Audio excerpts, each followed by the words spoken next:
EECP therapy heart के कार्य करने की प्रक्रिया में 3 अलग अलग तरीके से प्रभाव डालती है।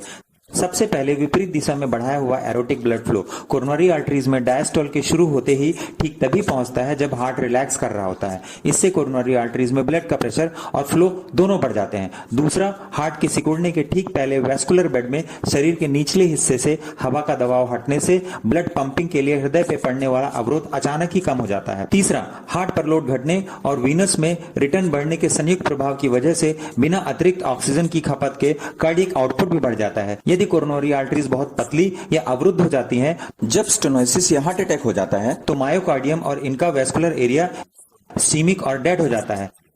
यह देखा गया है कि एंजाइना वाले पेशेंट्स को जब ईसीपी दिया जाता है तो उन्हें बहुत कम इस्कीमिक पेन के उनके कार्य करने की क्षमता में तेजी से विकास होता है। इस दूरगामी प्रभाव के लिए जो तर्क सुझाया जाता है वो यह है कि ईसीपी ट्रीटमेंट की वजह से कोरोनरी आर्टरीज में वापस लौटने वाले बढ़े रक्त संचार की वजह से कोलेटरल धमनियों का निर्माण और विकास होता है। जब किसी कोरोनरी आर्टरीज में रक्त का संचार कम हो जाता है या अवरुद्ध हो जाता है, तब सामान्य ब्लड फ्लो वाले हार्ट के हिस्से P1 और कम ब्लड फ्लो वाले हिस्से P2 पर एक दबाव का अंतर पैदा हो जाता है।